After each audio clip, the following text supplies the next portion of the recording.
Okay, let's unpack this. If you operate anywhere in the global supply chain for fast-moving consumer goods, especially imported beverages, you know the real challenge often isn't just finding the product. Right. Or even finding shelf space. It's navigating that regulatory minefield. Yeah. And probably the single biggest question, the one that really dictates import legality, cultural acceptance, distributor risk, is does the product contain alcohol? Specifically today, we're doing a deep dive into Sting Energy Drink. It's manufactured by PepsiCo, and significantly for our audience, it's sourced overwhelmingly for bulk export from Vietnam.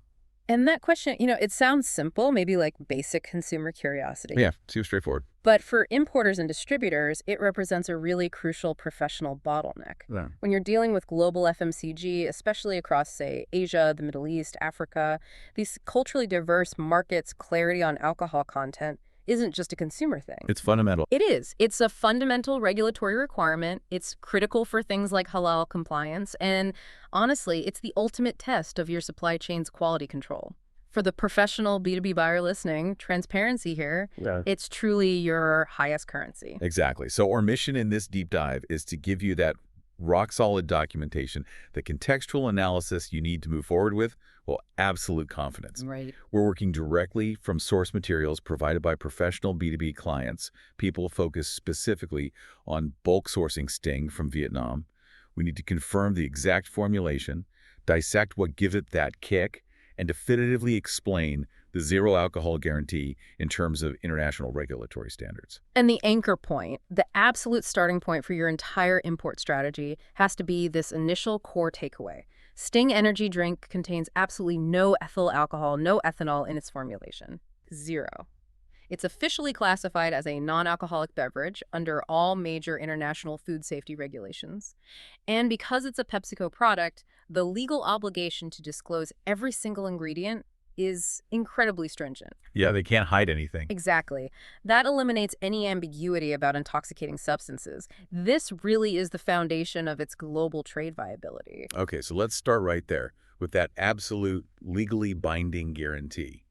When a product comes from a company like PepsiCo, it has to adhere to the strictest legal requirements for ingredient declaration everywhere it's sold. From Hanoi to Hamburg, as he said. Right. So the fact that ethanol, distilled spirits, any alcohol derivatives, they're just not listed on the label. That's the primary irrefutable piece of evidence that the product is completely alcohol-free. But we need to go deeper than just seeing what's not there. We really have to understand the complete ingredient matrix. That's how you prove the product relies purely on regulated stimulants and sugars, not on any intoxicating compound. That's the evidence you need, right? For maybe skeptical customs agents or conservative retail partners. Precisely. That's your proof. Okay.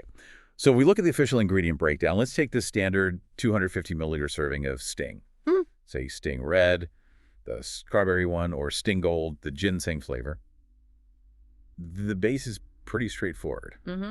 Carbonated water, sugar, citric acid for that tartness, sodium citrate for stability, standard stuff. Then you get to the core performance aids, the things that actually drive the product's function. Right. This is what gives it the energy profile. You've got taurine, caffeine, and inositol.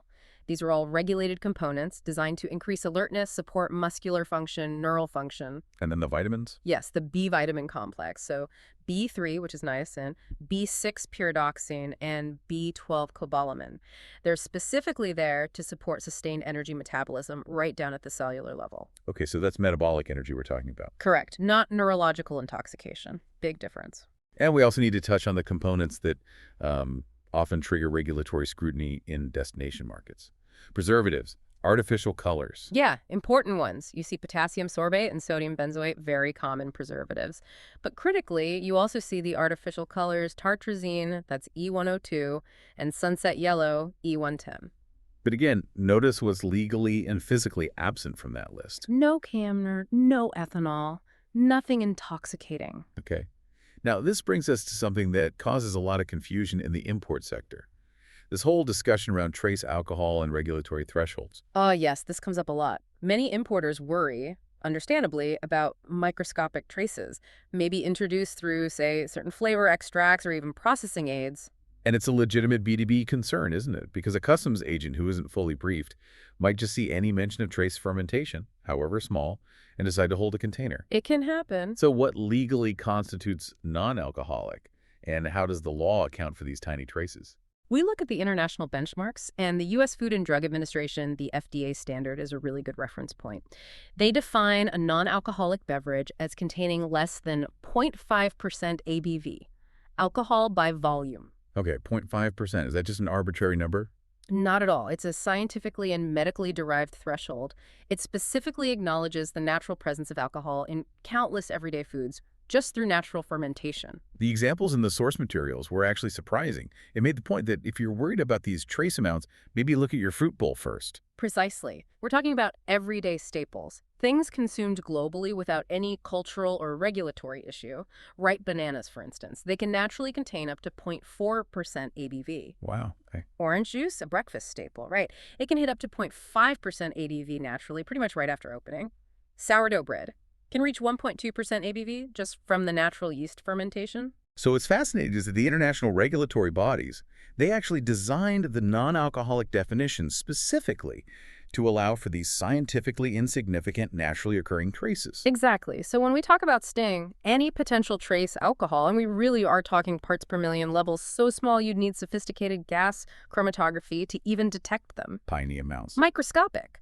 They would originate solely from specific flavor extracts. It would be residual, non-functional, and consistently exist at levels far, far below that 0.5% legal non-alcoholic limit. So the body doesn't register it? No, the human body doesn't register this as an intoxicant.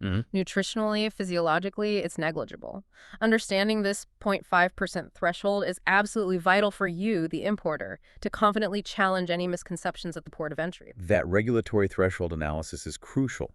But for many high-growth global markets, there's another layer of proof. The ultimate, undeniable proof, the halal certification confirmation. Ah, yes. This is where it gets really impactful for a global B2B strategy. How so? Well, Sting holds official third-party halal certification in numerous Muslim-majority nations. We're talking massive markets: Pakistan, Malaysia, the Philippines. For importers, this certification is way more than just a cultural tick box. It's more than just meeting a requirement. Oh, much more. It's an independent scientific declaration of manufacturing purity. Okay, so what does that halal certification process actually involve? You mentioned the Islamic Dawah Council, the Philippines, the IDCP, for example. How exhaustive is it if it's considered definitive proof against intoxicants? It is extremely exhaustive. That's why it transforms into such a high-standard compliance audit. Halal certification requires a comprehensive, independent, third-party analysis, and not just of the final product. The whole process. The entire supply chain and manufacturing process. They investigate ingredient provenance, making sure no raw material source has been processed using alcohol derivatives. They audit the production facilities, confirming dedicated lines, preventing any chance of cross-contamination. And they're specifically looking for the complete absence of commercial. Exactly. Kamhar is the Islamic legal term for intoxicating substances, and the definition is broad and very stringent. The halal bodies ensure that even things like processing aids, filtration systems, specific flavor compounds used in Sting Red or Sting Gold, that none of them have interacted with alcohol at any point in the process. This is incredibly detailed. It is, and Sting's continued global approval by these strict dietary and compliance authorities. It confirms its consistent adherence to a really deep alcohol-free standard. This makes it a very low-risk product for expansion into even the most sensitive and often lucrative global markets. So for the importer, it provides undeniable audited proof of compliance. Exactly, mitigating that risk of costly seizure or rejection at the border. Okay, so we've established the regulatory clarity. Zero alcohol, certified. But the product is famous, maybe infamous, for its intense kick. That feeling. And that powerful physiological reaction is precisely what leads many consumers, and maybe even some less informed distributors, to confuse Sting with something, well, potentially intoxicating. Right, the intensity makes people wonder. So we need to clearly differentiate stimulation from depression here. Absolutely. That intense sensation you feel, it's a physiological acceleration. It's driven by a specific calibrated mixture of stimulants and, crucially, an enormous amount of sugar. Not alcohol. Definitely not. Alcohol is a depressant. It slows the central nervous system. Sting, by contrast, is engineered to well, overwhelm the system with alertness signals. Okay, and the centerpiece of that effect is caffeine. Right. As the main psychoactive stimulant in there, caffeine works primarily by blocking adenosine receptors in your brain. Adenosine is the compound that signals tiredness. So caffeine blocks the tired signal. Essentially, yes. By blocking it, caffeine creates that feeling of instant alertness and stops drowsiness signals from reaching the brain effectively. But you mentioned sugar. Is that where the immediate rush comes from? Primarily, yes. And this is a crucial point for you as an importer to understand because this is where a major non-alcohol liability lies. A standard 250 milliliter serving contains a staggering 27.5 grams of sugar. 27.5 grams in one small can. Yes. We're talking pure, refined sucrose or possibly high fructose corn syrup. It delivers this massive, instantaneous flood of glucose into the bloodstream. That's what creates that immediate high-octane feeling. Okay. And what about the supporting cast? Taurine, inositol. These names sound quite chemical, maybe mysterious to some consumers, which could fuel speculation about, I don't know, illicit ingredients. Good point. Taurine is simply a naturally occurring amino acid. It's not a stimulant in the same category as caffeine. It plays roles in things like fat metabolism, nervous system health, muscular function, supporting alertness and physical endurance that way. But crucially? Crucially, it has no intoxicating properties whatsoever, zero. And inositol, it's actually a type of sugar, often linked functionally with B vitamins. It helps the body process sugar and fat more effectively. Both taurine and inositol are included for performance enhancement. They're widely regulated, widely accepted food additives. Nothing illicit about them. Okay, let's quantify that stimulant load then. Because for a B2B buyer dealing with market-specific health warnings, precision is absolutely vital. In that 250 milliliter serving, how much caffeine are we actually talking about? It's a moderate amount, 72 milligrams of caffeine. 72 milligrams. How does that compare? Well, to put that in context for you, the importer, that level is comparable to maybe a standard strong cup of tea or perhaps a weaker brewed coffee. The FDA's safe daily limit for a healthy adult is 400 milligrams. So you'd need quite a few. You'd need to drink more than 5 bottles of Sting in a day to even approach that threshold of caffeine overconsumption. The risk from the caffeine itself is measurable and generally manageable with sensible consumption. But let's circle back to the sugar again. If the caffeine is moderate, that sugar content sounds astronomical. It really is. 27.5 grams of sugar, that represents somewhere between 76% and 110% of the World Health Organization's recommended maximum daily sugar intake. Wow, in one bottle. Depending on regional and gender guidelines, yes. All packed into one single small bottle. And this is the primary driver. This is the primary driver of that immediate rush people sometimes confuse with an intoxicated effect. And subsequently, it's also the driver of the rapid energy crash once all that glucose gets metabolized. So for the importer, this massive sugar load is actually a significant liability in itself. Absolutely. It triggers specific health warnings in many jurisdictions, particularly those focused on combating things like childhood obesity or diabetes. So while Sting is definitely non-alcoholic, its high sugar content necessitates responsible marketing and very clear labeling. You need to manage consumer health expectations and avoid potential regulatory backlash over the sugar. That leads us straight into consumption recommendations. These are essential for distributors managing their liability, right? If you're sourcing this product, you need to communicate these safety standards very clearly. Absolutely non-negotiable. Health professionals universally advise limiting intake to 1 bottle per day. That's primarily to manage the combined burden of the high caffeine and especially the extreme sugar levels. Okay, 1 a day. Anything else? Yes, consumption should definitely be avoided within 6 hours of bedtime. That's to prevent severe sleep disruption, which of course can lead to other health issues down the line. And there are specific cautions for vulnerable groups. This seems like a minimum standard of care for any responsible distributor. It is. You must target warnings towards children and adolescents, pregnant or breastfeeding women, individuals who have pre-existing heart conditions, and, of course, anyone with a known sensitivity to caffeine. So for distributors, weaving these detailed, clear safety guidelines into your marketing, into your labeling strategies, it's just essential. It's essential. It builds consumer trust, ensures you're adhering to local advertising standards, and critically, it minimizes your liability risk associated with a high-stimulant, high-sugar product. The importer really must treat the sugar risk with the same seriousness as they would the alcohol question.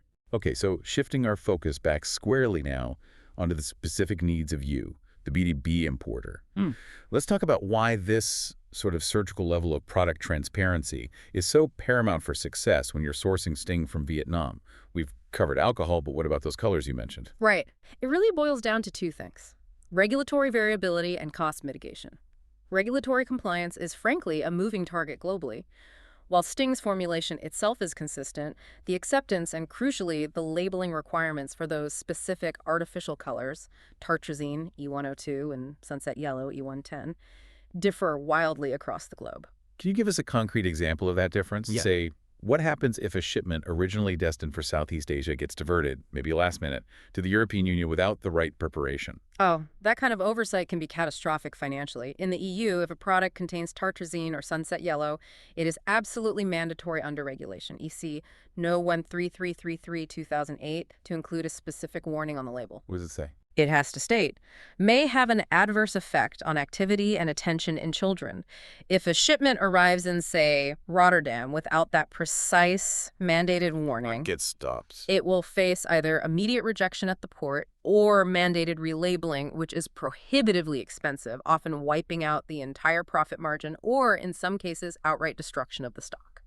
Wow, so a seemingly minor labeling mistake, just related to a color additive, could completely wipe out any competitive pricing advantage you gained by sourcing efficiently from Vietnam. Precisely. This makes knowing the exact formulation down to the E numbers absolutely indispensable. You need that clear documentation. Indispensable, right? And importers need that clear documentation for another reason, to Okay. counteract misconceptions in the supply chain. If the end consumer, or more dangerously, a customs officer, perceives a high-energy drink like Sting as potentially intoxicating or somehow non-compliant, maybe due to misleading flavor profiles or just general consumer rumors. Which happens. It does.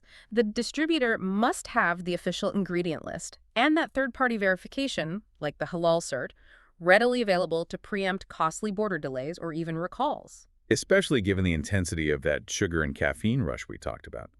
That demands clear communication from the importer's side. Yes, you have to proactively confirm that the powerful effects people feel are strictly due to regulated stimulants acting completely within legal limits. Okay. And the final decisive factor here for transparency, as we touched on earlier, is that trust factor built by independent audit. We really can't overstate the value of the halal certification in this context. It is not just about serving Muslim communities, important as that is. For the B2B buyer, it represents independent, non-governmental verification of the manufacturing integrity and the confirmed alcohol-free status. So an importer could potentially leverage this independent audit, this proof of production integrity, for any destination market, not just Muslim-majority nations. Absolutely. Because the process is so rigorous, reviewing not only the final product, but the sourcing of every subcomponent, every processing aid, checking for alcohol contamination down to the molecular level. Halal certifying bodies like the IDCP provide a level of, well, almost forensic transparency. Forensic, yeah. Few self-declared certifications can match that depth. This guarantees you, the importer, that the product is manufactured to a standard of purity that significantly reduces your risk of regulatory surprises upon arrival, anywhere globally. It essentially transforms that halal certificate into a universally recognized document of manufacturing excellence. Okay. So this high level of verified compliance, combined with what we know as explosive consumer demand for Sting, particularly Sting Red and Sting Gold variants, makes it a prime product for global expansion. Definitely. But for competitive pricing, for getting that bulk volume efficiently, we need to focus on the key sourcing hub, Vietnam. Vietnam is absolutely strategically positioned as a primary export base for Sting energy drink. The manufacturing infrastructure there, the cost efficiencies available, they're pretty much unmatched for serving the entire APAC region and well beyond. For B2B buyers seeking massive volume and the most competitive pricing, direct sourcing from Vietnam is essential. And when it comes to actually navigating the Vietnamese logistics, the export market, while guaranteeing all those compliance standards we just spent time analyzing, well, expertise is non-negotiable there. Correct. You need partners who know the system inside out. And this is where we should introduce the specialist. When it comes to buying high-volume, compliant FMCG in bulk at highly competitive prices, Asia Grocery Wholesale, or AGW, is a trusted partner. That's right. AGW specializes in grocery wholesale and distribution, with a very specific focus on export from Vietnam to the world. And their experience is critical here. They bring over 20 years of experience specifically navigating the regulatory, logistical, and even cultural landscape of wholesale business operations originating from Vietnam. They know the nuances. And their geographic focus really confirms their commitment to this specific supply chain, doesn't it? AGW operates directly out of Ho Chi Minh City, Vietnam. Their address is C2.04 Level 2, Symphony Midtown Building, Street 15, Tan Mai. Right. That physical concentration in Ho Chi Minh allows them to manage inventory effectively, oversee quality control firsthand, and handle export documentation with the necessary speed and accuracy. For you, the bulk buyer, AGW provides the knowledge and the infrastructure needed to secure large volumes of certified non-alcoholic beverages like Sting. And crucially, They understand the absolute necessity of providing the correct regulatory support documentation. That includes up-to-date halal certificates, detailed ingredient specifications, tailored specifically to the destination country's requirements for things like those additives, tartrazine, and sunset yellow. They handle that complexity for you. So the true opportunity here isn't just about getting a low price, is it? Right. It's about the reduced risk. Sting's proven track record, its massive consumer base, especially for the red strawberry and gold ginseng flavors, and that stack of certifications we've discussed. Non-alcoholic status confirmed, 0.5% ABV compliance documented, global halal approval secured. It makes it a genuinely low-risk, high-demand product. it really is the ideal product for distributors looking to expand their beverage portfolio across diverse international markets, particularly those markets with stringent import regulations or strict dietary guidelines. AGW effectively acts as the compliance shield, ensuring that you, the importer, benefit from Vietnam's manufacturing efficiency without inheriting all the potential logistical headaches at the destination port. So they're essentially turning compliance assurance into a direct competitive advantage for the B2B importer. That's a great way to put it, yes. Okay. So wrapping this up, what does this all mean? Our deep dive today confirms the absolute clarity and compliance of Sting energy drinks composition. It is zero alcohol. Yeah. It's highly regulated. It's independently certified by strict third-party auditors like the IDCP, and it consistently adheres to global food safety standards. This makes it an incredibly reliable and, frankly, responsible product for global distribution. And this raises, I think, an important question for you, the B2B buyer listening. In an environment that's saturated with information, marketing claims, persistent consumer myths, where exactly do you place your confidence? How do you effectively mitigate your operational risk? Good question. True confidence for professional buyers, it doesn't come from branding or hearsay. It comes from verified ingredient lists and definitive high-standard third-party certifications. That level of audited transparency, that's the professional standard required for consistent, high-volume success in FMCG import today. And maybe a final thought for you to chew on, building on that. Yeah. Consider how understanding that 0.5% ABV threshold really empowers you, how it allows you to confidently argue against those common customs objections. That simple fact that your everyday ripe banana or that glass of orange juice might contain the same, maybe even more trace alcohol than a bottle of Sting, that knowledge transforms a potential customs clearance delay into a smooth, professional entry. You're leveraging knowledge for operational efficiency. Very true. So if you're ready to leverage the verified compliance, the proven market demand, and the competitive pricing of Sting energy drink sourced directly from Vietnam, well, we invite you to connect with the export specialists who can guarantee that compliance. Absolutely. Whether you're a seasoned importer or perhaps a distributor looking to efficiently expand your certified beverage portfolio, we really encourage you to leverage Asia Grocery Wholesale's deep expertise. They are the specialists for sourcing Sting energy drink and other high-demand Vietnamese FMCG products in bulk. Get in touch with them. You can visit their website at egrocery.asia. That's egrocery.asia. Or you can contact AGW directly at +84 90 904 6308. That number is also on WhatsApp. They can provide pricing, specific product documentation, and help you secure your next bulk order.